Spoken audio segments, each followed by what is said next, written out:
ఇప్పుడు మొత్తం సమాజం ఎట్లయిపోయిందంటే ఒక ఉద్యమం వచ్చినప్పుడు ఆ ఉద్యమంలో ముందుండాలి, ఇక ఇష్టం వచ్చినట్లు మాట్లాడాలి, ఛానళ్ళల్లో ఎక్స్పోజ్ అయిపోవాలి, నాయకుడిగా ఎక్స్పోజ్ అయిపోవాలి, నాయకుడిగా ఎస్టాబ్లిష్ కావాలి, ఏదో రాజకీయ పార్టీలో చేరాలి. అయిపోయింది. ఆ ఉద్యమం పోతుంది, మళ్ళీ నాయకుడు అవుతాడు, ఉద్యమం వెనక్కి పోతుంది. బహుశా ఇవన్నీ చూస్తూనే ఉన్నాం. తెలంగాణ వెనక్కి పోయిందంటే కూడా అదే కారణం కదా. 69లో కొన్ని వందల మంది చనిపోయిన తర్వాత కూడా తెలంగాణ ఉద్యమం రాకుండా మలిదశలో ఉద్యమం సక్సెస్ అయిందంటే మలిదశలో ఉన్నవాళ్ళు, ఉద్యమంలో ఉన్నవాళ్ళు ఒక స్ట్రాటజిక్గా పనిచేసింది కనుక ఆ ఉద్యమాన్ని సక్సెస్గా ముందుకు తీసుకుపోయారు.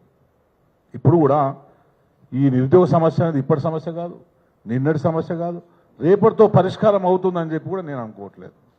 సో దీనికి శాశ్వత పరిష్కారాన్ని మీరు కనుక్కుంటే తప్పకుండా రేపు మీరు సక్సెస్ కాగలుగుతారు. కానీ పోయిన ప్రభుత్వంలో ఉద్యోగాలు రాలేదని ఆ ప్రభుత్వం తీసేసి, ఈ ప్రభుత్వంలో ఉద్యోగాలు రాలేదని ఈ ప్రభుత్వం తీసేసి, మళ్ళీ ఆ ప్రభుత్వంలో ఉద్యోగాలు రాలేదని మళ్ళీ ఆ ప్రభుత్వం తీసేసి, మళ్ళీ ఆ ప్రభుత్వం అడిగి మీ రొటీన్ ఇదే కార్యక్రమం అయిపోతుంది. మీరు ఇంకా అప్పటికల్లా మీరు ముసళ్ళు అయిపోతారు, రిటైర్డ్ అయిపోతారు, మీకు అంతే కదా, ఏముండదు, చూసుకోవడానికి కూడా ఏముండదు. సో దీనికి ఒక పరిష్కారంగా చేసి ముందుకు రావాలి, ఒక సమిష్టిగా ఒక నిర్ణయం తీసుకొని ఒక కన్స్ట్రక్టివ్ నిర్మాణంగా మీరు ముందుకు రావాలని చెప్పి నేను కోరుకుంటున్నాను.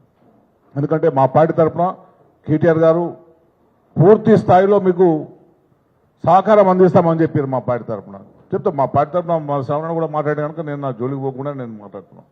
ఇంకొకటి ఏంటంటే చాలామంది మమ్మల్ని ఏమంటారంటే మీరందరూ తెలంగాణ ఉద్యమంలో ఉన్నారు, మీరు కేసీఆర్కు బానిసలుగా ఉన్నారు కనుక మీరు మాట్లాడలేరు అని చెప్పి.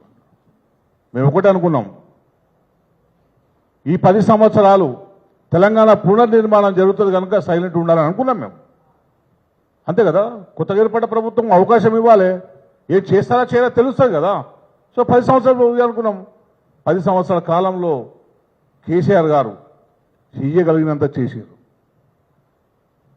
అర్థం చేసుకున్న వాళ్ళకి అర్థం కూడా ఉంటుంది. కానీ స్టాటిస్టిక్స్ తీసుకుంటే తెలంగాణ అభివృద్ధి పదంలో ముందుకు పోయిందా లేదా, తెలంగాణ ప్రజల జీవన విధానంలో మార్పు వచ్చిందా లేదా అనేది ఈ 10 సంవత్సరాల కాలంలో మనకు అనిపిస్తుంది. అటువంటి పరిస్థితి ఉండే కనుక మనం కూడా రేపు దానికి శాశ్వత పరిష్కారం కావాలి. మీరు పీజీ అయిన వాళ్ళు, డిగ్రీ అయిపోయిన వాళ్ళు నిరుద్యోగులు కాదు, రేపు డిగ్రీ చేస్తున్న వాళ్ళు కూడా నిరుద్యోగి అవుతాడు. అంతే కదా. సో వాళ్ళందరినీ ఎట్లా కలుపుకొని పోవాలనేది ఒక సంఘాలుగా ముందుకు వచ్చిందాము. సార్ చెప్పినట్లు రాజకీయాలు లోపించడమే ఈ సమస్యకు పరిష్కారం.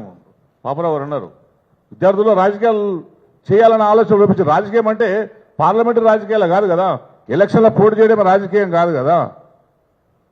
మీరు చైతన్యం కావడం, మీకున్న హక్కుల్ని కాపాడుకోవడం, మీరు విద్యార్థులుగా వచ్చిన తర్వాత రేపు మీకు వచ్చేది నీకు ఉద్యోగమే కదా.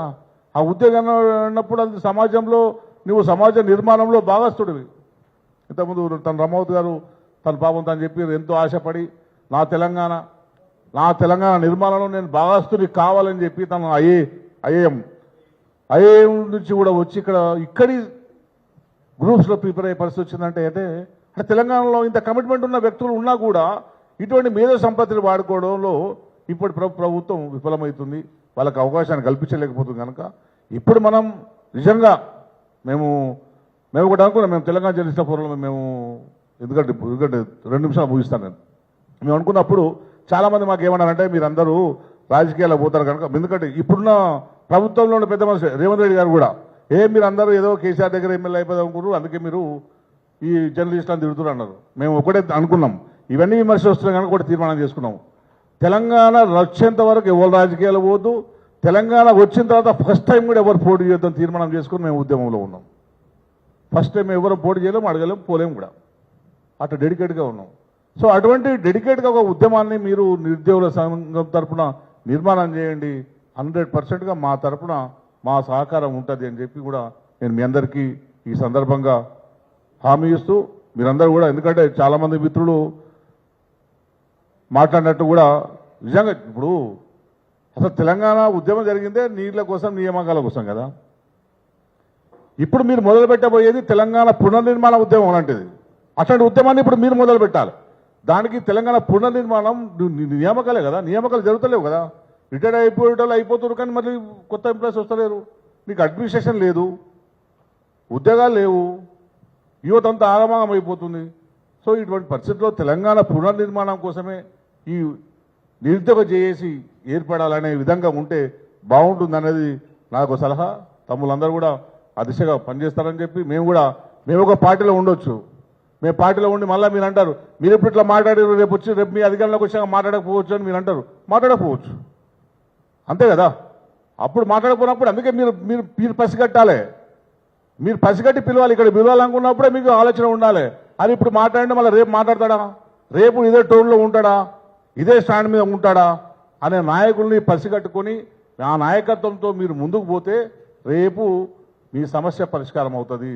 లేదనుకుంటే ఈ నిరుద్యోగ సమస్య అనేది శాశ్వతంగా ఉంటుంది.